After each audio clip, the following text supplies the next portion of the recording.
Hey, folks, greetings from the offensive security team at Secure IT 360, coming at you with a new episode of the Cyber Threat Perspective. Today, I have the illustrious Tyler Roberts on the show, who's now made like a back-to-back appearance, I think. Yeah, it's weird. I'm here a lot now. Back-to-back appearance. I was out at Hackers Teaching Hackers last week, so I couldn't be on the podcast. We're so busy. But this episode is common Pentest findings that shouldn't exist in 2025. So we, Tyler and I, have a list of things for both external pen tests and internal pen tests that we think have no business showing up in 2025. Now, we're going to take a couple different angles at this, I think. One angle is going to be stuff that's old and legacy, and it's just like folks should have a handle on, right? Kind of best practices, foundational stuff. And the other aspect of it, for some stuff, like foreshadowing credentials on file shares, is going to be like chronic issues or issues that we see crop up time and time again that maybe folks struggle with. And, throughout, maybe Tyler, we can offer some recommendations of how firms can kind of wrangle some of this stuff, particularly the chronic stuff. So, if you're an IT admin, a security leader, hopefully you get value from this episode. We're talking directly to you, for you, maybe through you. I don't know. So Tyler, I don't know if you want to get started with some of the external stuff, and we'll get after it. Yep. Number one, I feel like this is more of a chronic issue. Weak passwords. I feel like this can apply both to on-prem AD that's not synced and also just externals via Entra.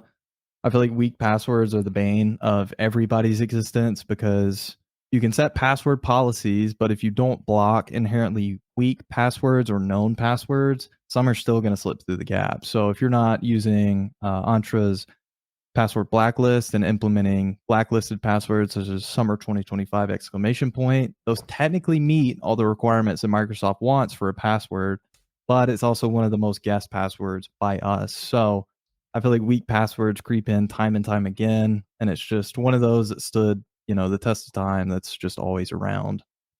Yeah, it's, the human element. It's always going to be one of those cases where statistically, if you have a large enough user base, those users, a small percentage of those, maybe 1-2%, are going to use a weak password, right? Or they're going to reuse a password from another account, right? Or like they're going to reuse their Facebook password for their work account or their email or bank or whatever. Those passwords will be caught up in a breach, or, info stealer malware is really big right now. It's kind of the thing. And what's happening is this info stealer malware will infect, end users' personal machines, like their personal computers, personal devices, home computers, things like that, places that they're logged into their bank account, their email, social media accounts. The info stealer malware will steal those credentials, right, from their Chrome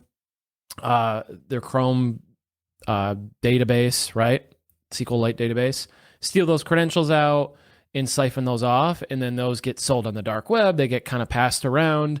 And that's how we get, a lot of notable breaches, like the Snowflake breach, I think, started from InfoStealer malware on personal devices. I think LastPass was one maybe that started from a personal device, like that kind of thing. So weak passwords, breached passwords, and lack of MFA is a chronic issue that I think we'll deal with forever. As much as we want to move away from passwords, I think we're always going to have passwords to some extent. So, what you mentioned was really good, and it's often what we mention on our pen test, right, is Entra ID password protection has a built-in database of like have I been pwned type credentials that have been compromised, and you can set up your own kind of banned password lists as well. If you're internal, like if you have a heavy internal AD environment, one of the things I recommend is looking at something like LithNet AD password protection or SpecOps. Both of those are pretty good options for actually creating banned password lists for your internal Active Directory environment. So you can actually create banned password lists just like you can in Entra for on-prem AD. So LithNet AD password protection is really good for that. You can set up different kind of rules for weak passwords, banned passwords. So really good kind of defensive control there. Yeah, and I feel like on that same note, another issue that I didn't think to mention, but I feel like presents a huge risk in terms of data breaches and passwords being sold off the dark web is signing up for third-party services with your corporate email. Because I think time and time again, when I look at dark web breaches where I actually pull credentials from, 99% of the time, it's not coming from a notable breach from a product that a company is using. It's coming from like MyFitnessPal as an example. So somebody signed up for MyFitnessPal with their company email, they got breached, and then I now have their password. So we don't get personal emails. So if you're signing up for things with personal emails, that's perfectly fine. That's not in our scope for the engagement. But, you know, if an attacker knows, hey, I can go on the dark web, they signed up for XYZ services, I've got, you know, so many breach passwords because of it now, you know, your likelihood of initial access grows. And we get to see your 14-minute mile on, no, I'm just kidding. Another thing I wanted to mention was like a really good tip for finding shadow IT or shadow SaaS is look in your email server, right? If you have Exchange or you have Exchange Online, look at your email gateway, look for third-party services like MyFitnessPal, look for Facebook, look for things, look for emails that are coming through from those domains, and you might be able to identify, you know, shadow IT or shadow SaaS that way, or accounts that users are signing up for with their corporate email. Right. Another good way is through content filtering. A lot of content filtering tools now. I think Defender for Cloud Apps has this. Cisco Umbrella has this, where you can identify the cloud apps or the SaaS products like Dropbox and OneDrive and Zoom and all those products that people are using on your machines in your environment, or whatever's under management. So that's definitely one to kind of add on to that. I'll give you time for an internal finding now. Yeah. So credentials on file shares is my number one. Like, I think it's just my number one overall for anything like this, and it's a chronic issue. I think in many ways we can say, oh, it's just easy, just audit your file shares, and that is very easy. You just go to your file shares and you search using the File Explorer, or write a PowerShell script and like to automate some of it, run it on a regular basis. But if you do have a large environment with a lot of hands in the cookie jar, it can be quite difficult to kind of lock this down. It can be kind of difficult to change user behavior, right, and prevent them from doing this. So my advice is, you know, just auditing shares regularly, number one. And number two, educating users and making sure that they understand the purpose of the file shares, what they're used for, how to store information securely or in the correct locations. Because ultimately what you want to do is you want to restrict the shares based on least privilege. So your shares all shares shouldn't be readable by everyone. You should have security groups that are assigned to certain permissions, like Susie in accounting should be a member of the accounting share, you know, read write access group in Active Directory. And then you assign that group permissions on that share only, or just the shares that accounting needs, for example, and nobody else. Right. So that way it kind of eliminates the privilege creep that happens with the file shares, which is very easy to do. Same kind of goes with SharePoint. Document management systems for law firms is a really big one. We'll talk about document management systems. So one of the things I see often with DMSs like NetDocs or iManage and things like that is, again, it's like file shares. Everybody has access to everything most of the time. Now, in law firms, they do have ethical walls, so they do have some guardrails set up for who can access what cases and things like that. But many times I find that it's overprivileged. And even to the extent where a regular user, like an accounting user or some attorney or something like that, can access all of IT's documents in the DMS. And IT is going to have their change control documents. They're going to have like their server migration plans in their DMS. That's their repository, right, for their project work many times. So least privilege is really important for file shares, for SharePoint, for document management systems, et cetera. And credentials on file shares is one of those persistent chronic issues that has no business being on a pen test report, but we often find. And, you know, it's one of the things I wish didn't exist, but here we are today. Yeah, and I think there's a common misconception that those credentials and file shares only come from text files. But, a lot of the times when we enumerate for more than just text files. We're enumerating for .ini files, web.config files, and those are also huge targets because credentials get looped in those and forgotten about all the time.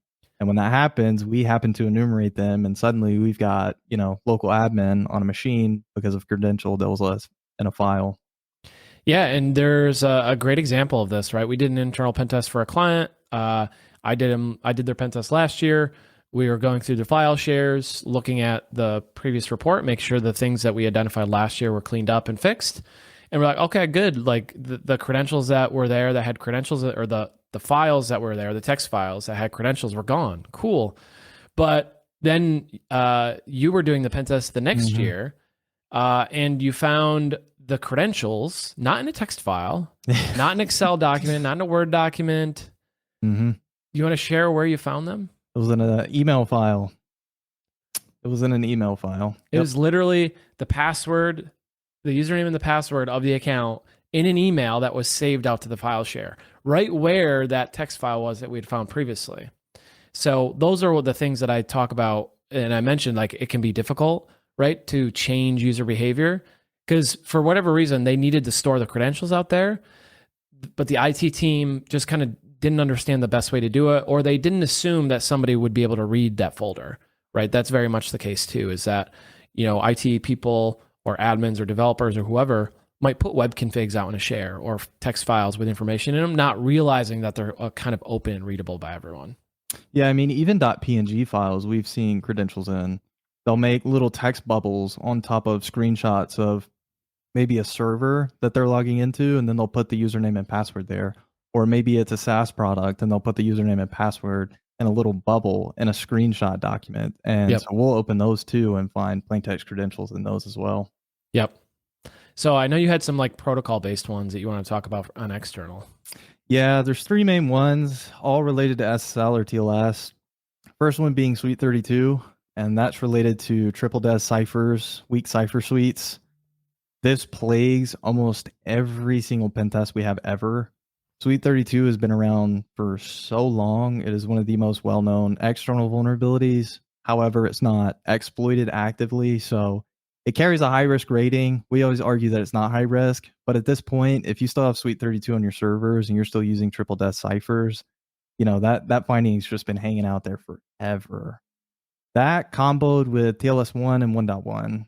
With some exceptions, I understand that some people have to keep older TLS protocols in place for backwards compatibility for people with old browsers and things of that nature. But if you don't have that use case, just disable it because those protocols have been deprecated for so long now. And there's newer TLS 1.2 and 1.3 are much more secure. So, just having those hanging out there really speaks to, I feel like, external maturity in terms of security. Yeah. Yeah, for sure. And many times, our advice on the externals for those is, it's old, it's outdated, it's insecure. The practical attacks, though, really are fairly, what's the word for it? Educational, or what's the word for it? Academic, right? There are some academic exploits against some of these.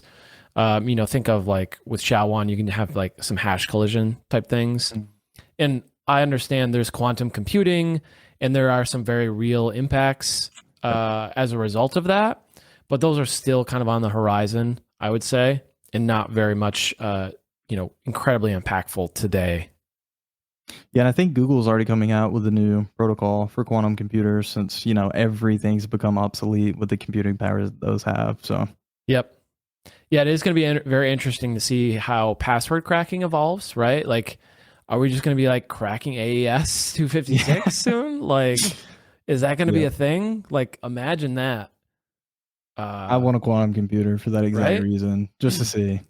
Pretty wild stuff. It's kind of cool to see where it's going. But like we said, kind of in today's day and age, it's like today, as of June 10th, 2025, this is where we're at.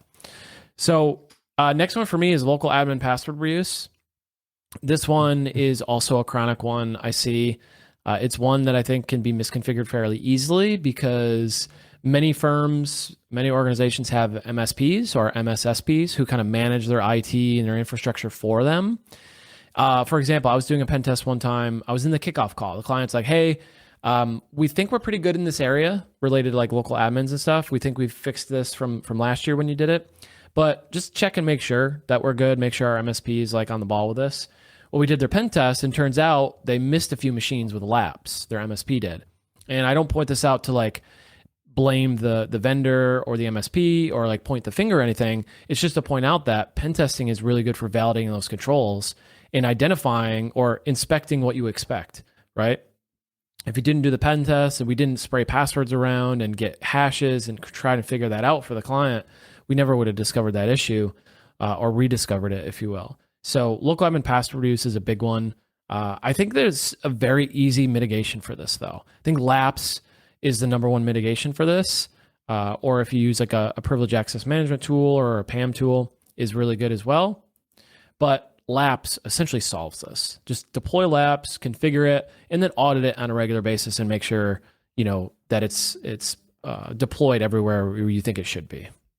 Yeah, I mean, that finding comes directly in play with credentials on file shares, because going back to our point earlier, we got plain text credentials out of that email file and then check local admin access using those, and then we're able to pivot to a server without EDR with those. So having those plain text credentials coupled with password use for your local admins presents, a huge risk. Yep, for sure. So what do you got next for external? This one might be a little bit controversial. On-prem Exchange, even for externals, on-prem Exchange is probably the ugliest thing I've seen. It comes riddled with vulnerabilities. It goes out of date all the time. I think it's even, did it hit end of life? I think on-prem Exchange is getting there to where they're trying to migrate everybody to the cloud. But one of the most prominent vulnerabilities that we see from on-prem Exchange is it exposes NTLM endpoints, and those NTLM endpoints are not MFA'd by default, and they give you login directly to the server. Not only that, they also leak information such as your internal AD domain name is leaked just via that endpoint being exposed. We don't have to be authenticated to see that information. It's just out there. And so you'll see this with endpoints like EWS, RPC. There's a few that have to be enabled for Exchange to work properly. And we abuse those endpoints to no end because they're just very insecure.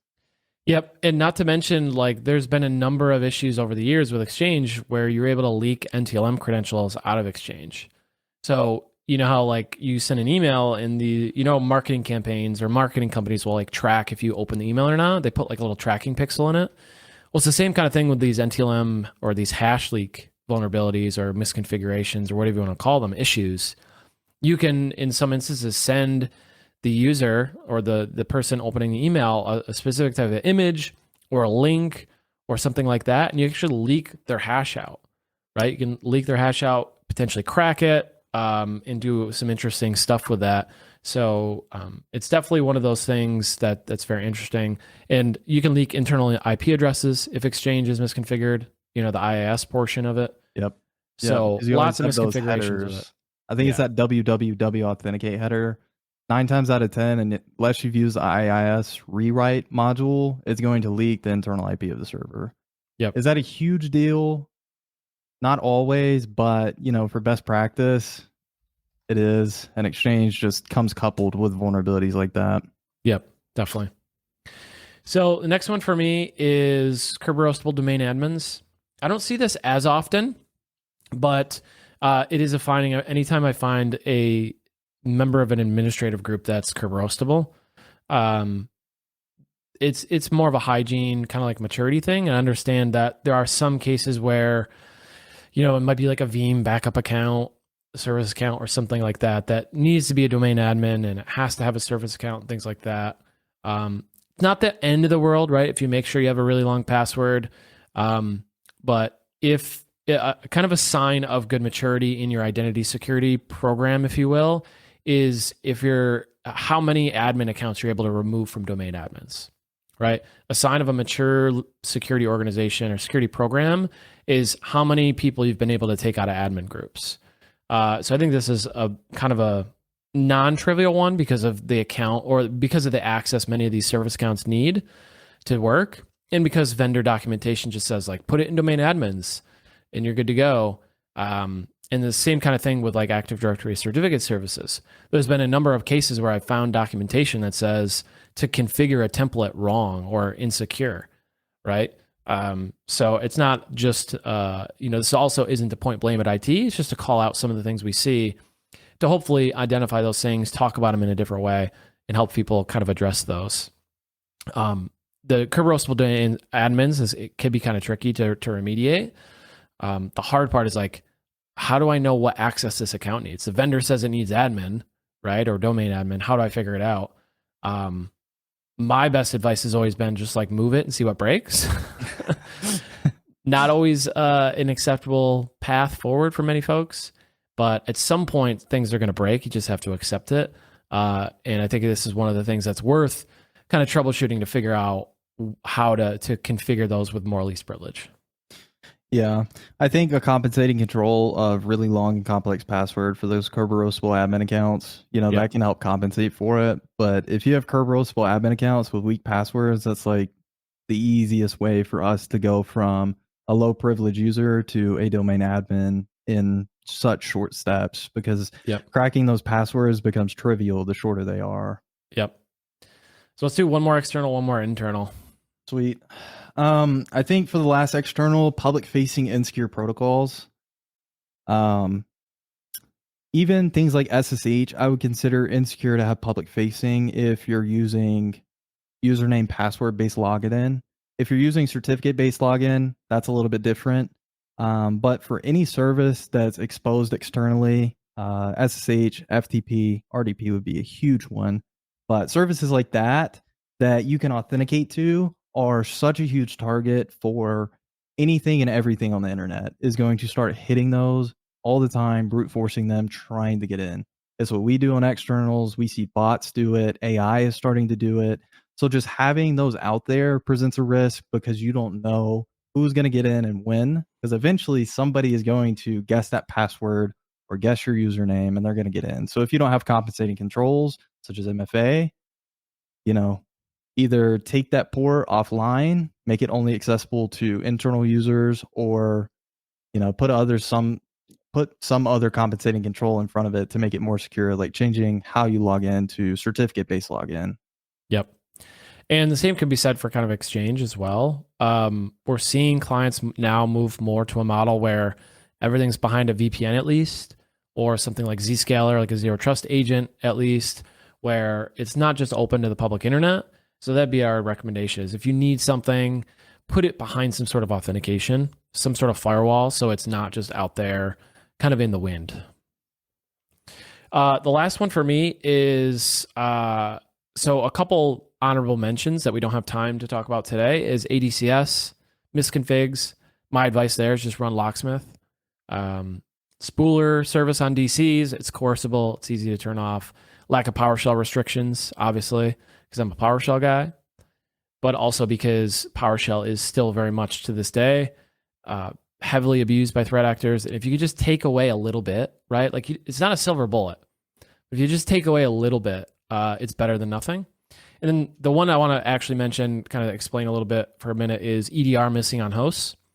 One of the techniques that we see time and time again by real threat actors is they get on the network and then they look for hosts that don't have EDR. They look for hosts that don't have AV on them, and they try to find a way to pivot to those because they know the only thing most firms have from a detection standpoint, threat detection, anomaly detection, is their EDR. And if you execute your attacks from a host that doesn't have EDR, and many times those attacks go unnoticed for a long time until, like a member is added to domain admins, or, ransomware is deployed, or something like that. So this is a technique we use on our internal pen tests. One of the first things we do is, okay, we're on the environment. What are all the hosts that don't have EDR on them? There's a number of ways to do it. You can even enumerate this unauthenticatedly. I was going to say unauthenticatedly, but I don't think it's a word. So you can enumerate this unauthenticated. So if you're on the network, you can just query remote services on machines to identify what services are on the machine. So EDR on hosts is something that I think, if you have good asset management and asset inventory, control number one, CIS control number one, which can be hard, right? If you have a huge fleet, I'm understandably empathetic that it can be difficult to inventory everything, but that's where it starts, right? Is having a good understanding of what hosts you have out there, make sure you have a good process to deploy your EDR before things go to production, right? Before they get put in. And then especially on servers, right? Because servers are heavily targeted, right? They have tasks that are running as domain admins. They have data. They have database servers where the data lives. Servers are very highly targeted. And if they don't have EDR, you're almost shooting yourself in the foot in many ways because of it. So EDR missing on hosts would be my last one that I think should never exist in 2025. And those are some ideas behind that. Yeah, and I think to that point, even if you have MDR monitoring all your servers, but some of your servers like EDR, you're lacking so much protection because EDR is going to outright block malicious executables, whereas MDR is only going to know about it after the fact. Yes, you were able to run the malicious executable. Yes, we saw it. Yes, you got an alert. Nothing could be done about it though, because the time it takes for somebody to investigate it and then coordinate and send the email, you're just lag time for the attacker to have even more time to sniff around, encrypt files, do whatever they want to do on that endpoint. Yeah. All right. Well, this is a rather short episode, but I think hopefully it's been really impactful and to the point. Real quick before everybody goes, we don't sell anything on the podcast. We don't have sponsors really. All of this is kind of produced by Security 360 where we work. Everything we research and kind of publish and the content that we make is really just for everybody's value, for benefit, just to get the word out about what we're doing, what we see, kind of share our experiences, and hopefully that helps some folks. So if any of this sounds interesting to you and you are in need of pen testing, vCISO, gap assessments, incident response, 24/7 SOC, any of that cool stuff, you can find us at offsec.blog or at securit360.com. And that is our episode. We will see you guys next time. Thanks, everybody.